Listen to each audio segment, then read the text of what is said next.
ধরেন নির্বাচন নিশ্চিত হলো যে ফেব্রুয়ারি মাসেই নির্বাচন হবে, কিন্তু সেই নির্বাচন ঠিকভাবে হবে এটা কিন্তু কেউ বলতে পারছে না। প্রথম কথা হলো যে মানুষ মনে করে যে নির্বাচন মনে হয় হবে না, সময় মতো নির্বাচন হবে না, আরো পিছিয়ে যাবে। 2 নম্বর কথা হলো কেউ কি মনে করে যে এই নির্বাচনটা হবে সেটা খুব শান্তিপূর্ণ হবে। শান্তিপূর্ণ মানে আইন শৃঙ্খলা, মানে এক পক্ষ আর এক পক্ষকে ভয় দেবে না, শক্তি প্রয়োগ করবে না, ভোটাররা নির্বিঘ্নে আসবে এবং কোনো চিন্তা নেই। অপরাধীরা মানে কোণঠাসা হয়ে পড়ছে, সন্ত্রাসীরা পালায় গেছে, নির্বাচনে কোনো বাধা দেবে না, এমন আস্থা কি ভোটারদের মধ্যে আসছে কিনা আমি নিশ্চিত করে বলতে পারি, মানে 100 জনের মধ্যে সম্ভবত 99 জন বলবে যে না ভাই, কি হয় বলা যায় না। কারণ অনেকগুলো। একটা হলো যে বিএনপি একটা বড় রাজনৈতিক দল হিসেবে তার দলীয় প্রার্থী নমিনেশন, ধানের শীষ এবং স্বতন্ত্র, এইটা একটা দ্বন্দ্ব। ওই ধানের শীষের সাথে লোকাল পর্যায়ে যে প্রতিদ্বন্দ্বী জামাত, তার দ্বন্দ্ব ইতিমধ্যে কিন্তু তার সিমটম কিন্তু লেগে গেছে। কালকে দেখছেন না, নোয়াখালীতে কোন একটা জায়গায় প্রায় 40-50 জন আহত হয়েছে সামান্য ঘটনাকে কেন্দ্র করে, যুব দল এবং শিবিরের মধ্যে। তো এইগুলি কিন্তু সিমটম, এইটা বাড়তে থাকবে। বাড়তে বাড়তে নির্বাচনটা নিয়ে যে পরিমাণ পরিস্থিতি তৈরি হবে, তাতে নিরাপত্তাটা কোথায়?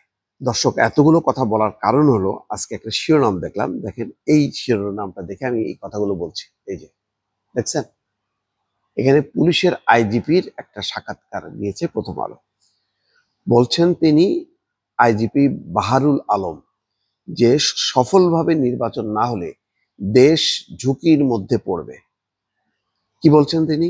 বলছেন যে 2 লাখ পুলিশ সদস্যের মানে 75 সদস্য মানে 1.5 লাখ সদস্যকে আমরা মোটিভেশন এবং প্রশিক্ষণের মাধ্যমে তৈরি করছি, তাদের সরাসরি নির্বাচনের কাজে নিয়োজিত করা হবে না।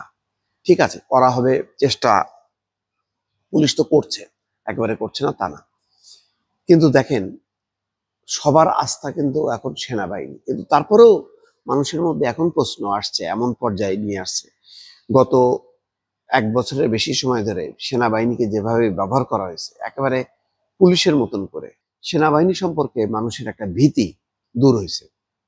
মানুষের আস্থা আছে, কিন্তু ওই সন্ত্রাসীদের ভীতি দূর হয়েছে। এর ফলে মানুষ মনে করে হ্যাঁ, নির্বাচনটা সুষ্ঠু হয়তো হবে, হইতেও পারে যদি সেনাবাহিনী মনে করে। এই যে পুলিশকে বাদ দিয়ে সেনাবাহিনী একেবারে রাষ্ট্রীয় সর্বোচ্চ বাহিনী, যেটা দেশ রক্ষার কাজে ব্যবহৃত, সে হচ্ছে এখন আভ্যন্তরীণ আইন শৃঙ্খলা কাজে নিয়োজিত, এবং তারাই পারবে যদি তারা ডিটারমাইন্ড হয়। তাও নিশ্চিত বলতে পারছে না, এক কথায় বলতে পারছে না যে না, সেনাবাহিনী হলে আর কোনো চিন্তা নেই। আগে আপনার মনে আছে, ভোট কেন্দ্রের চারিপাশে যদি একবার সেনাবাহিনী একটা গাড়ি চক্কর দিত, খবর হয়ে যেত। এখন কিন্তু আর খবর হয় না। এটা একটা বিপজ্জনক পরিস্থিতি। এই পরিস্থিতিটা সমন্বিত এখন থেকে যদি তারা অ্যাকশন নেওয়া শুরু করে তাহলে সম্ভব। নতুবা আমি ওই যে বিয়ের রাতে বিড়াল মারবো এইরকম ভাবে যদি বসে থাকে, তারা যদি অপারেশন পুলিশ সেনাবাহিনী তার সম্মিলিত যদি ফোর্সটা এখন থেকে তারা যদি মানে ব্যবহার করা শুরু না করে, তাহলে মানুষের মধ্যে আস্থা আসবে না। মানুষের মধ্যে আস্থা না আসলে মানুষ কিন্তু ভোট কেন্দ্রে আসবে না। আর ভোট কেন্দ্রে যদি না আসে, তাহলে এই ভোটটা তুলনা হবে, এটা কি 18-র মতন হলো, 24-এর মতন হলো, নাকি 14-র মতন হলো। অতএব সাধু সাবধান।